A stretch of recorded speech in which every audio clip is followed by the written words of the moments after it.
Fenerbahce won, Manchester United won, and what a shite game of football that was. Erik ten Hag absolutely stunk the place out, especially in the first half. And what was that lineup? Like, let's talk about the lineup first of all. I can't believe that Mazraoui is starting in the number 10 position. That experiment completely failed, and I was even more surprised that he didn't take him off at half time. It was an absolutely shite game of football to watch. It leaves us with only 3 points out of 9 in the Europa League, and I'm not even sure if we're going to get through now, even though we've got 5 games left. If we win all 5, we could go through, but that was just a lackluster performance in my opinion. We really didn't show anything in attack. It was very poor going forward from us, and the goal that we gave away was poor as well. But before we get into that, we'll talk about how Man United took the lead into the from the first half, and I think it was a very undeserved lead as well. I do believe that Fenerbahce did start a little bit better than us, but it was a good goal that Man United scored 15 minutes into the game. Ugarte wins it in his own half, and he plays it to Zirkzee, who releases Garnacho down the left side, and the ball comes in from Garnacho, who plays it to Mazraoui in that number 10 position in the box. Then he touches it to Zirkzee, and then Zirkzee then lays it off to Eriksen, who's running in from midfield, and he fires home from inside the box. And that was Eriksen's 4th goal of the season and the 2nd in Europe. And that really did come out of nowhere. It came against the run of play, because I do believe that Fenerbahce did dominate the opening stages of the game, and they definitely dominated the first half. When I'll get into the stats at half time that I did kind of screenshot, I'll let you know what the actual stats were. So Fenerbahce did kind of dominate the first half, but it was a sumptuous finish from Christian Eriksen, who beat the keeper for power and pace after a lovely move. It was a lovely move. Sorry, it was a very intelligent assist from Joshua Zirkzee as well, and that did kind of silence the home fans. Man United getting an early goal. We really should have pushed on and kicked on from that. Getting that early goal, especially away from home in Europe, can be crucial in terms of quietening down a crowd and kind of growing into the game. But Man United just didn't do that in the first half. But Man United did have another chance in the 21st minute. Marcus Rashford has a brilliant chance when he goes on a brilliant run from the right hand side. He cuts in from the right hand side onto his left foot, and he has a shot, but it's just wide. He should have scored because the keeper was completely rooted to his spot. He didn't even move, and that really should have been 2-0 Manchester United. But Fenerbahce do have a chance a couple of minutes later in the 23rd minute. Dalot vacates his position, and they work the ball really well from Fenerbahce's left hand side, United's right hand side. They get a cross in, and they get a cross in from United's right hand side, and Ugarte has to make a goal saving tackle to stop the Fenerbahce player from scoring into an open net. And that was it really. I don't really remember Man United having too many chances in the first half.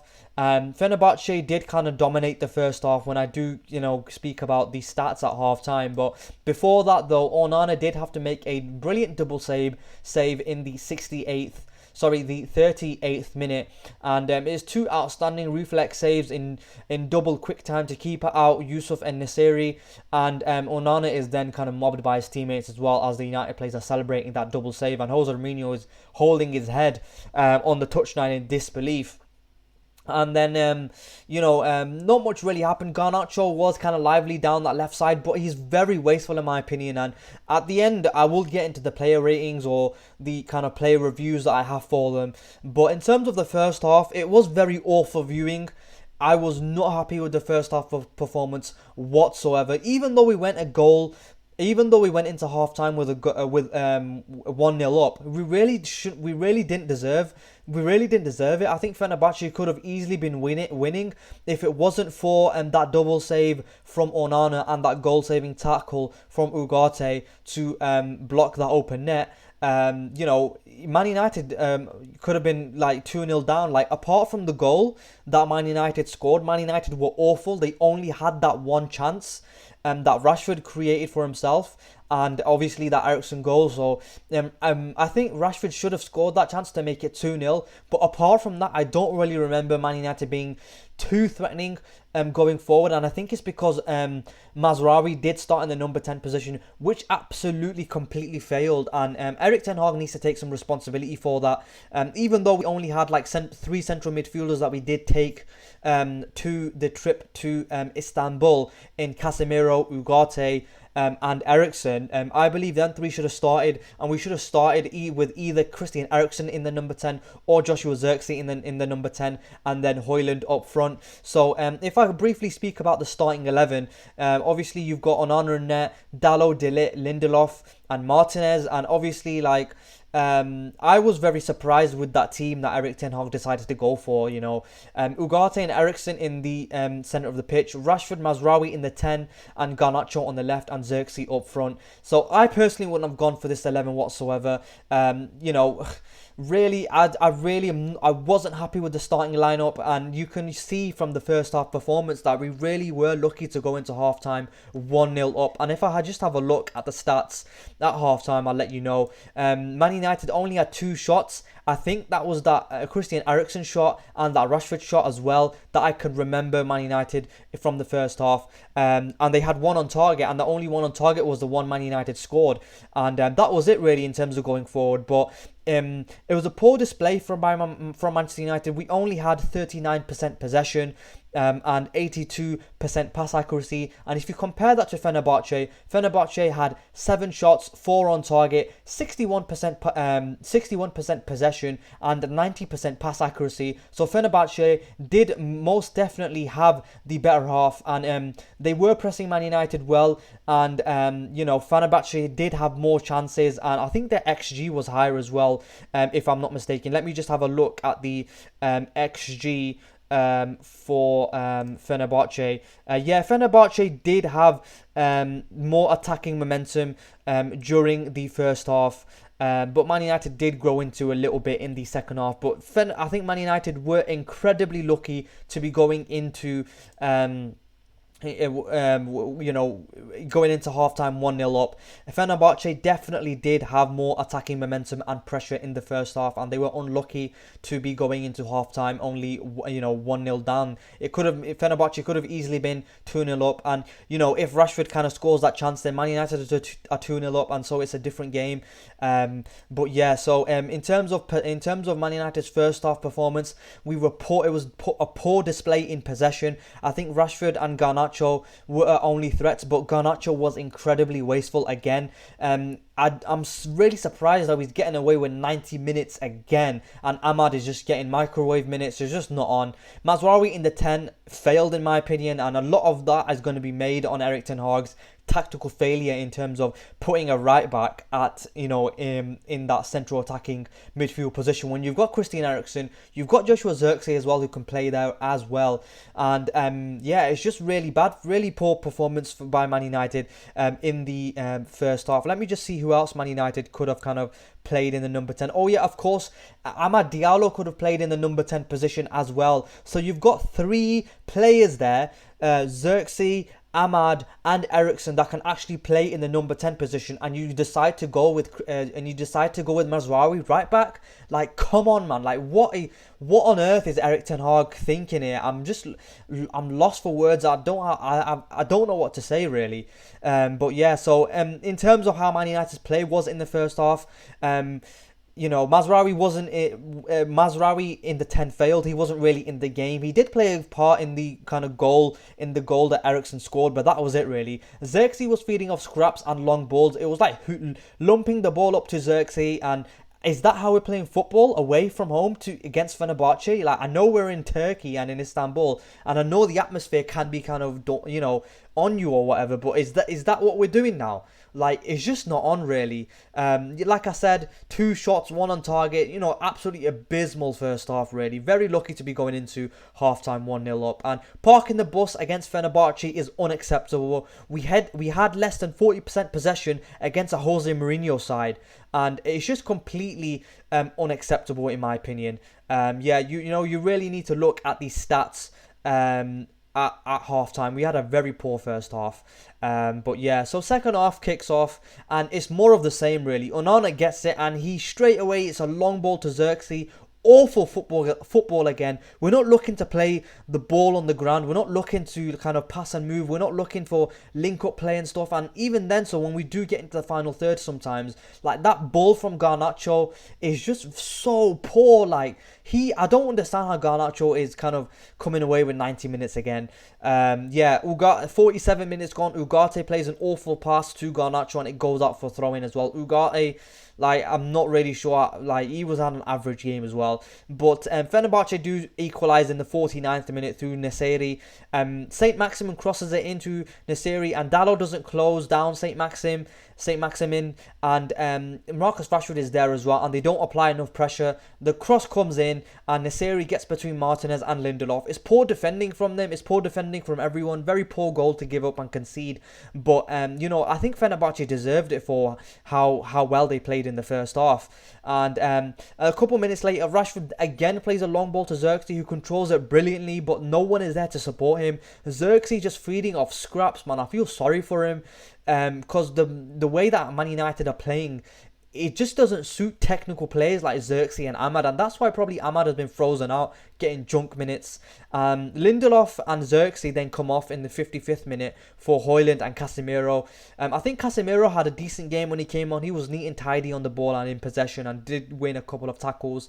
Mazraoui then does go to left back, and Christian Eriksen does occupy the number 10 position. And honestly, that's how I would have started the game. Like, either you play Zirkzee in the 10, Eriksen in the 10, or Amad in the 10. Like, you've got three players there that can play in the 10, you know. And Mazraoui playing in the 10 just completely fucked it all up, and that's why we had a very poor first half.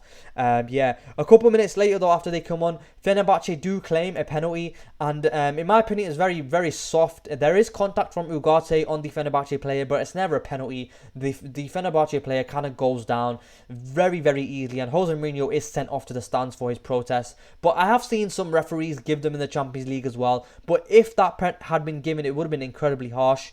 Yeah, 60 minutes later, Casemiro plays a beautiful ball to Dalot, who crosses it into Rashford, who scuffs his shot. And Rashford probably should have been working the keeper then.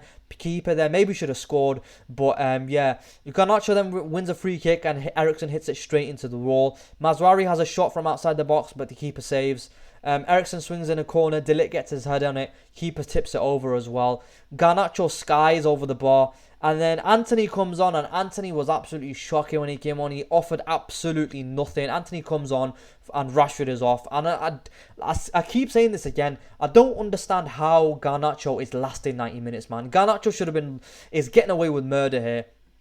Hojlund has a shot, but it's a comfortable save from the keeper. Garnacho runs into his defender. Oh my word, Garnacho, man. Just not good enough. Garnacho has another shot straight at the keeper. Antony then has to come off injured on a stretcher for Amad. Amad comes on, and Amad does more than Antony does in the minutes that Antony had been on the pitch since the 73rd minute. He wins a free kick, and he's already done more than Antony in that. Since Antony had been on the pitch, he's done more than Antony had ever done. Yeah, in terms like my full-time summary. I think you have to play Rashford on the left wing. Like, if we're looking at position to position, right, and I'm looking at Man United's left winger, you've got Rashford or Garnacho that can play on the left wing. And in my opinion, Rashford is so much more better than Garnacho on the left. You have to play Rashford on the left. And then you look at the right wing position, And who are the right wingers that Man United have at the club right now? You've got Amad and you've got Antony. And obviously, Antony isn't even a footballer. So Amad is literally the best right winger we have at the club. And Erik ten Hag isn't giving him enough minutes. And in my opinion, you absolutely have to start Amad on the right, and you have to start Rashford on the left. Like, Garnacho, I'm sorry, but he's just so wasteful in possession. Like, he just takes shots from anywhere. And yeah, okay, his dribbling is alright. Sometimes he can take on his player and he runs at its fullback or whatever. But Rashford offers that as well. I think Rashford and Garnacho are pretty similar players. But Rashford has got more experience and he's more of a threat on goal. He's more his output is greater right now. And I understand that Garnacho is still young, but he's so frustrating to watch in the final third. Honestly, like, I think Man United fans are overrating Garnacho incredibly highly. I think he's just an average squad player. He's not going to be leading Man United to be kind of challenging for trophies and Premier League titles or anything like that. He's an average squad player in my opinion. And you can tell which Man United fans know ball by asking them who is a better footballer, Amad or Garnacho. The one that knows ball will say Amad. Of course, the one that knows actual football and watches football matches are going to say Amad is better than Garnacho. But the one who knows nothing about ball will say Garnacho's simply because he scored a goal in the FA Cup final or whatever. But yeah, Garnacho in my opinion extremely overrated, extremely wasteful on the ball, and Amad is our best right winger, and Amad has to start on that right hand side, and Rashford is our best left winger, and Rashford has to start on the left hand side as well. And 90 minutes for Garnacho was an absolute crime. Yeah, there's not much more can be said about that. Like, I'm not for selling Garnacho or whatever, but I do believe he offers more of an impact coming off the bench in my opinion. But yeah, in terms of, to summarize, that's 1 win in 11 games in Europe. Absolutely shite. Nothing more can be said. But you know what? Before I end the video, let's have a look at the sofa scores. Let's have a look at these scores. Garnacho, 46 touches, 77% pass accuracy, dribbles completed, 2 out of 4, duels won, 7 out of 12. Like, it's not amazing from him. I don't understand how he's got a 7.0 rating on SofaScore. I'll show you guys now that. Let's have a look here. Yeah, Garnacho with the 7.0 rating on SofaScore. Like, in my opinion, he was like a 6 maximum in my opinion. Like, yeah. In terms of Mazraoui, 6.9 there. Mazraoui offered nothing in that number 10 position in the first half. You know, that experiment just failed. And let's have a look at the substitutions. Casemiro did have a decent game coming off the bench for Lindelof. You can see there 80% pass accuracy, long balls, accuracy 3 out of 4 there. He did have a decent game, Casemiro, coming off the bench. Rasmus Hojlund also had a decent game coming off the bench. Yeah, in terms of that, he only had 11 touches, minutes played 35. Like, we're not doing enough in terms of that kind of that through ball, that final third pass, that, you know, in the final third we're just incredibly poor. I think hoofing it to Zirkzee was like the plan in the first half, was just not on. And I think taking off Zirkzee and Rashford was wrong. I think what you have to do is you have to take off Garnacho, in my opinion. You have to take him off. Like, how is this brother lasting 90 minutes, fam? Like, how is he lasting 90 minutes? I don't understand. Christian Eriksen was our best player, in my opinion. Man of the match, in my opinion, Christian Eriksen.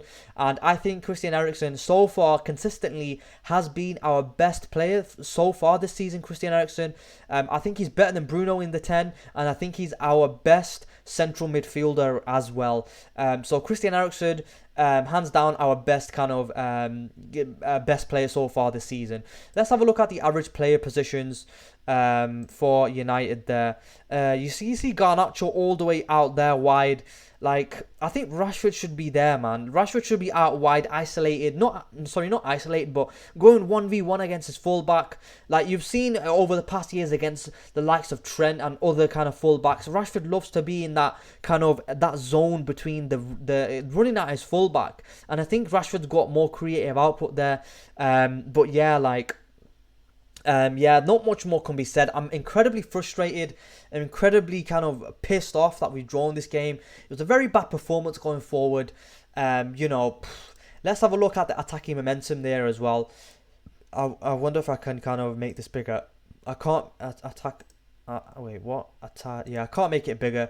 But yeah, you have a look at the first half, and there you can see their attacking momentum for Fenerbache there. They absolutely dominated that first half. Man United very lucky to be going into half-time 1-0 up. But then you have a look at Marcus Rashford. He did have that hit woodwork one, big chance missed one. I think he hit the woodwork with that chance when he cut in from the right hand side onto his left foot, but I don't remember the replays hitting the woodwork, so I'm not sure about that stat right there. But yeah, I think Marcus Rashford, incredibly unlucky that he's not playing the full 90 minutes. He is by far our best winger at the club. Out of the four that we have, Garnacho, Rashford, Amad and Antony, Rashford is our best left winger, and Rashford needs to be kind of finishing the game, and Garnacho, in my opinion, he really does need to stop playing 90 minutes and he needs to be coming off the bench to be making that impact off the bench, in my opinion. Garnacho, yeah. Not much more can be said. I don't know what else to say. I'm incredibly frustrated with this draw. This is our only chance to kind of qualify for the Champions League, and a Champions League qualification is incredibly important for Manchester United, not in terms of financially, but in terms of transfer targets as well. I don't know where we're gonna go from here. Like, I'm lost for words, like one step forward, two steps back. We don't seem to be, well, obviously then that would mean we're always going backwards. We're always going kind of backwards with this manager, and you know what? Erik ten Hag, man, I think he needs to take responsibility for this match. Simply because starting Mazraoui in the number 10 position failed. So he needs to take responsibility for that. You can't be starting Mazraoui in the number 10, I think that completely failed. I think in terms of the tactics as well, first half, I think it was poor. Playing hoofball to Zirkzee was poor, even though I don't understand why we were playing hoofball to Zirkzee. He's not that type of player. Like, Zirkzee likes the ball to feet. He likes to kind of be involved in the link-up play. He's not a target man, and we're playing Joshua Zirkzee not to his profile. If we were to play like this, why are you going to sign Joshua Zirkzee? It doesn't make sense to me. Like, genuinely, what Erik ten Hag is trying to do, or what Erik ten Hag tried to do this game, didn't make sense to me whatsoever. But yeah, it's just not on, really. Very, very disappointed with this draw. Not much more can be said about that. And if we have a look at the standings now, we are in 21st position, 3 points out of a possible 9, and we have obviously drawn all our 3 games, but every single game that we drew, we were winning. We scored first, so we dropped points from a winning position, and it's just so frustrating, man. Because if we were to kind of qualify by finishing in the top 24, we're still going to have to play a 2-legged tie, and that's more games as well. You want to be getting into that top 8 and finishing inside the automatic, and finishing, advancing through to the, the playoffs automatically, and not finishing between 9th and 24th, where there's a qualification playoff. The top 8 go straight to the round of 16, and yeah, what can be said, man? You know what? I don't want to come on here and criticize and say Erik ten Hag out and all this. Or obviously, I am Erik ten Hag out. I do kind of want him to go, but changing manager mid-season and then just getting in rude is just it's not going to kind of solve everything. He really should have gone at the end of last season, because I genuinely don't believe in Erik ten Hag. But that's just me. I don't believe Erik ten Hag can kind of turn this around. Yeah. Very disappointed draw. Not much can be said about that. But finally, what we shall do is we shall have a look at the upcoming fixtures.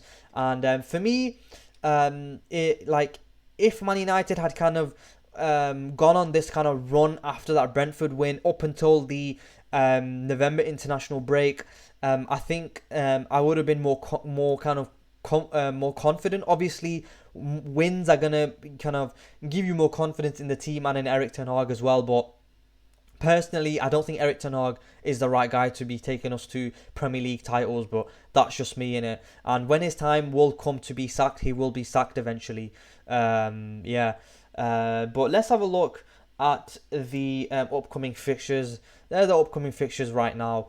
That draw to Fenerbache today, very disappointed, very annoyed with that draw. But we're next up at West Ham.